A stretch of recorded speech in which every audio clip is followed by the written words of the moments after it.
Good morning, friends. On behalf of Ananta IAS Academy, Bangalore, Hyderabad, and Visakhapatnam, today I will be discussing with you some of the points which are to be covered for the people who are appearing for the interview in the month of August and September. This is a crucial time for you because it is a God's given opportunity and you are at the threshold of Ananda Nilayam of Sri Venkateswara Lord if we think that we are going for the darshan of the Lord Venkateswara. You have climbed all the seven hills. You reached there by Supadam or whatever way it is there. And you have completed your prelims and mains and the final day of your recruitment, which is your life turning point, has come. For those who are appearing in the month of August, there are some types of questions. And for those who are appearing for September, there are some types of questions which I have collected. You have to note down all these points in a systematic manner and be prepared with the answers also.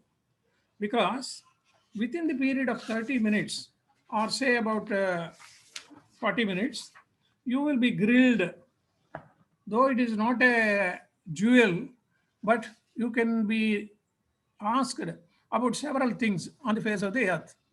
It can be your optional subject, it can be your personality test, it can be on the current affairs, it can be in the parliament or whatever it is. While I am talking about this parliament, I remember that during the month of July 19th to 13th of August, the parliament is in sessions. So those who are appearing for the August month, they should be aware of the procedure of the parliament. Number one, the sittings of the parliament, how many sittings are there in a year, monsoon session, budget session, and something like that. And then the purpose of introducing a bill and how many bills are introduced in this particular monsoon session and why it has been curtailed earlier because of the pandemic and what are the NDA participants, how many of them are there. Besides BJP, there are about 17 to 18 parties, though small in number or whatever it is.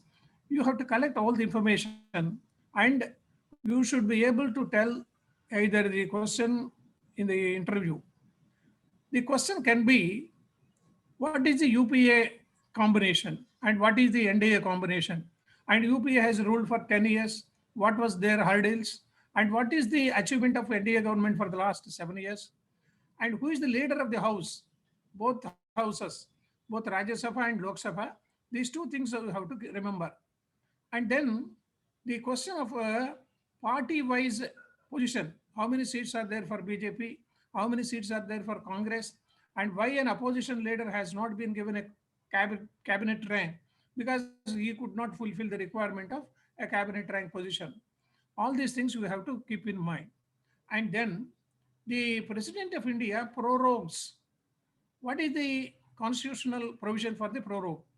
And the adjournment, the speaker or chairman of the Rajya Sabha, they adjourned the house for some time because of some pandemic in the house or the people going into the well and creating a lot of troubles. Then the question hour, when did the question hour starts? When did the 0 hour starts? And how the questions are given answers, written answers are there. And there are starred questions and there are unstarred questions also. This is the procedure of the parliament. So though you have studied in your public administration all the details, you should be aware of all these intricacies and who can start an adjournment motion and calling attention motion. What are these things? And how many amendments have come for the constitution so far? What is the importance of 73 and 74? All such types of questions can arise. And then for the people who are appearing in the month of September, they have to remember what are the bills introduced during the monsoon session, because 13th August, the session will be over and the bills introduced, the bills passed and the discussions held during the sessions and how many bills were objected and how many private bills were introduced. You should also know the private bills, what are the conditions for introduction of a private bill, how it can be introduced and who will approve the bill to be introduced in the parliament or not. All these things you have to keep in mind. And coming to the September month, Those who have the interviews from 1st of September or after 13th of August, when the sessions are over, you should be able to know how many people have been inducted during the recent shuffle. There was an induction of cabinet ministers. People say it can be on 7th of July or somewhere near 8th or 9th. So the present inclination is about 20-25 people are going to be inducted in the parliament, in the cabinet, because some of them died and some of them did not appear for some of the cabinet ministers are having two sessions or two ministries also because of its importance. Some of them have vacated. All these things you have to keep in mind. Then coming to the question of the cabinet ministers inducted, you have to keep in mind from which state they have represented, what are the important ministries they have been allotted, and the party-wise allocation. And party-wise means even though they are in the BJP, some people have been given, some people of the friendly parties, they have also been given. This is the way you have to give the answers. And then the 15th of August, the Prime Minister of India from the ramparts of the Red Fort will be addressing the nation. What are the points he has covered? What are the points he has stressed? And what is the importance of the Republic Day parade's message? And how it was conducted, even though the pandemic is there. Last year also, though the pandemic was there, the Prime Minister has addressed the nation, and it is a formal thing. But on the eve of the August 15th and on the eve of the Republic Day also, President of India also gives a speech. That is a address to the nation, we call it. So all these things you have to keep in mind and be prepared for all these answers. And then I have charted out some important current affairs which can appear in your interview. You please note down, you go through these things in your Google and prepare an answers. Mr. Aji Ranjit Chowdhury, who represents the Congress party in Parliament, Lok Sabha, he has a tussle with the government of India. He is presently the PSC chairman, Public Accounts Committee, which is the powerful committee. Only an opposition leader will be the head of that institution as chairman of that.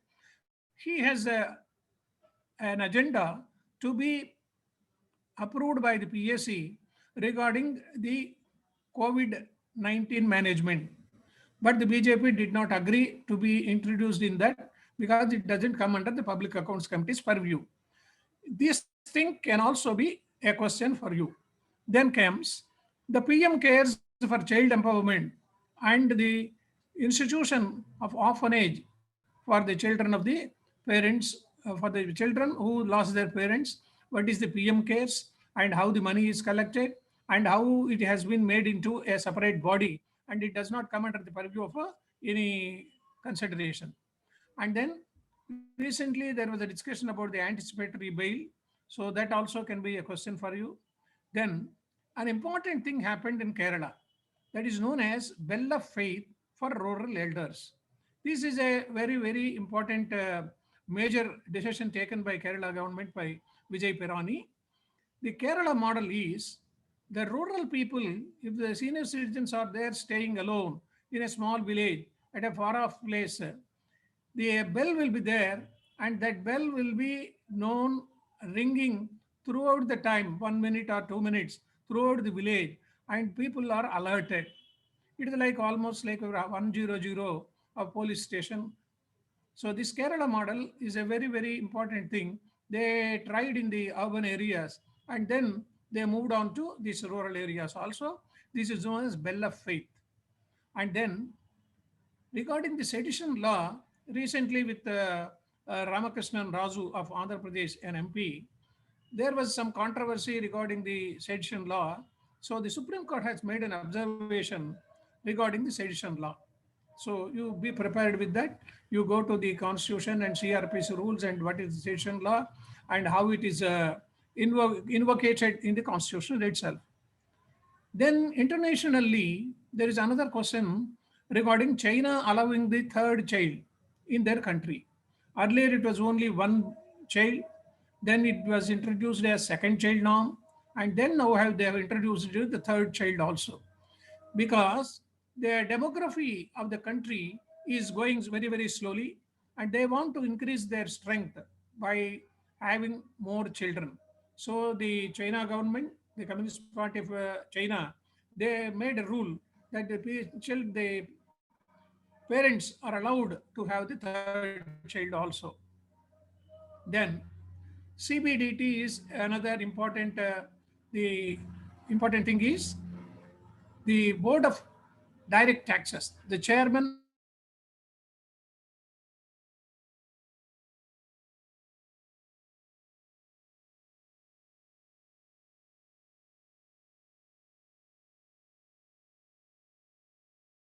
it is now in force. Then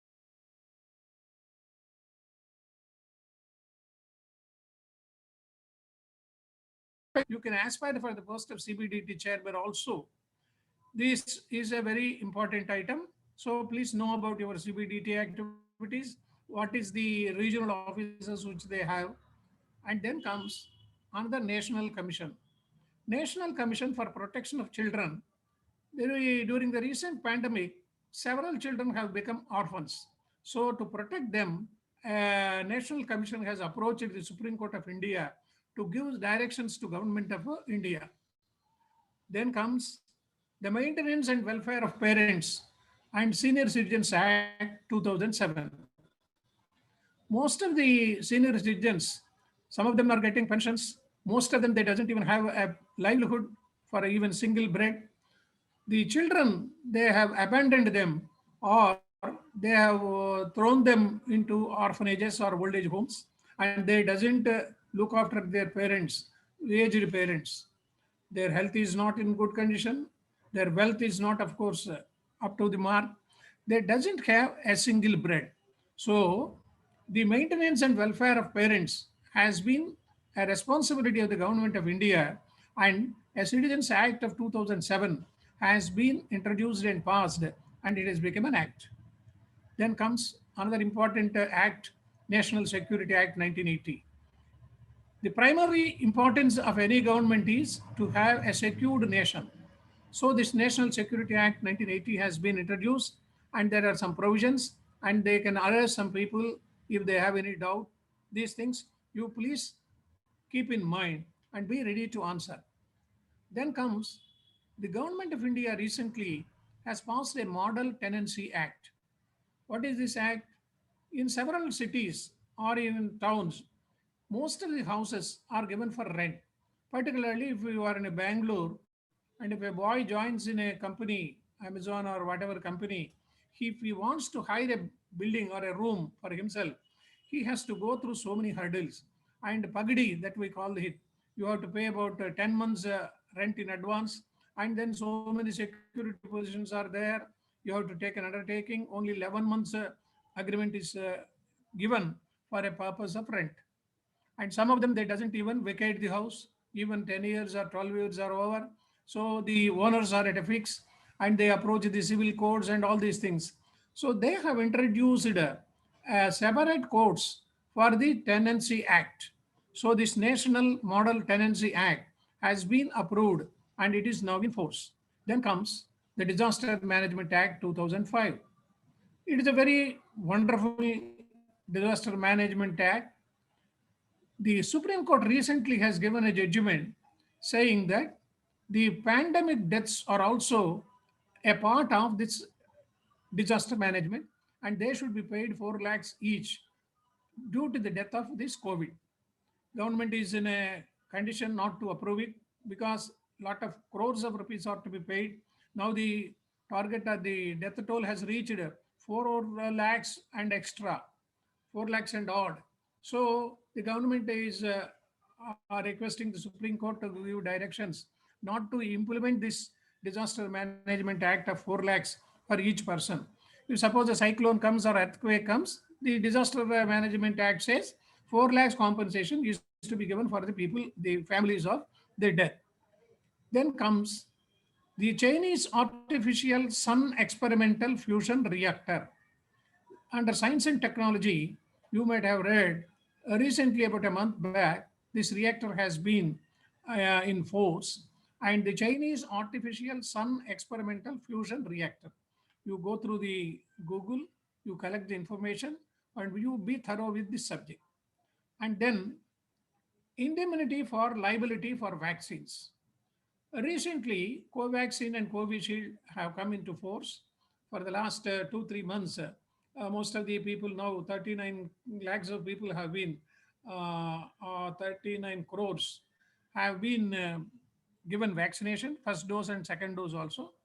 But the companies who have produced the biotech and the Pune Institute, both of them wanted the indemnity to be given by government of India. Because suppose some person who takes the medicine and dies vaccination, the responsibility lies on the Bharat Biotech to make the compensation for any loss of the particular person who has got the vaccination.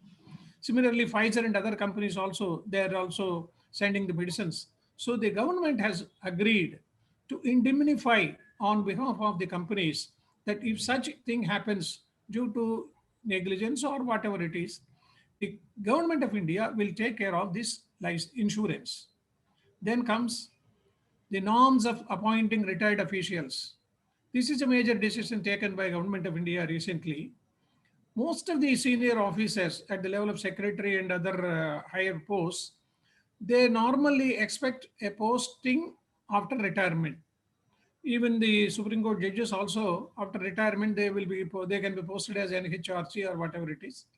But in this case, particular case, suppose a person who is retiring by end of June 30th, and he is given an appointment in the month of July or August for another important position, the norms are they should get the clearance of the Central Vigilance Commission, and the places wherever the particular officer has worked.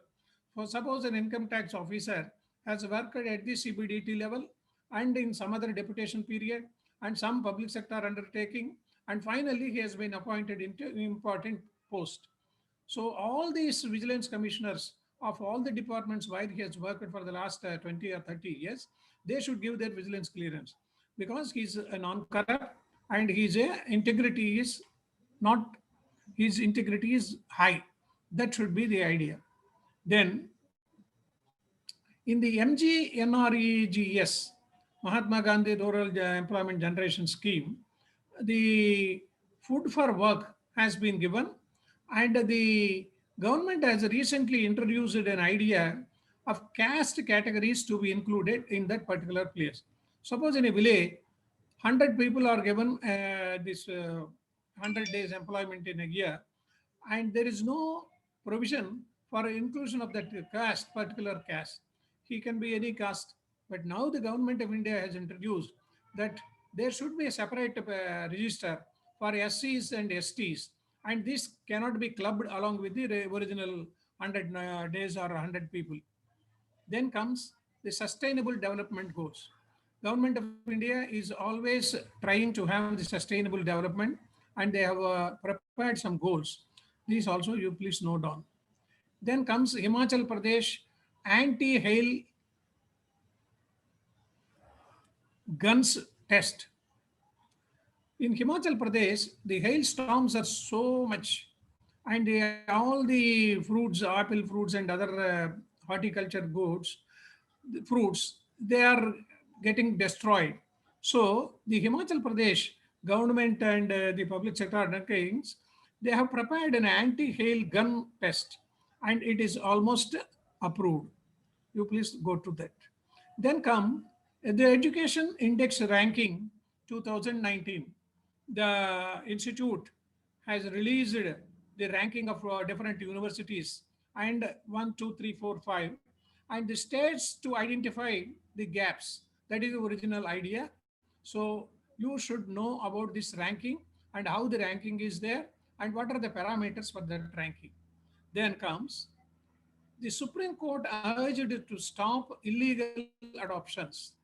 Because of this pandemic, so many people have been on the streets, the children, and people are making them as orphanage people and adopting them in a guism manner, and they are selling them or or they are taking them into prostitute houses. So the rules are very, very pakka, and they said the illegal adoptions should be immediately stopped. Then comes the G7 meeting, and in the G7 meeting, the corporate tax deal has been discussed. Do you know? You should know what are the important things in this tax deal. And then comes bad bank. What is this bad bank? We know all the nationalized banks, private banks, and commercial banks, and cooperative banks. But there is a bad bank. What is this bad bank? National Asset Reconstruction Company is known as bad bank. You go through the fundamental ideas of this bank and you be thorough. If a question comes, you should be able to know. And then there is a scheme by Prime Minister of India, Prime Minister Scheme for Young Authors. This is known as YUVA, YUVA. The young authors are selected and they are given a stipend for a period of 10 months, and they should prepare a thesis and it will be submitted to Government of India. And then when we discussed about the education index ranking, there is a similar ranking called World University Ranking. There are several universities. They compete with one and each other, and they are having good standards of education also. Not only the education, the teaching pattern, the facilities are available there, the research methodology which they are improving, all these things will be made as a corporate body into the ranking system. So these type of questions I am expecting, and be prepared to answer all these questions. At least if one or two questions may come, and this will give you a strength of knowledge, and whatever way the question is there, you should be able to answer it, and I am sure you will get in the around the range of 150 to 200 out of 275 if you are well prepared for these answers which I am expecting. Thank you very much, and I wish you all the best.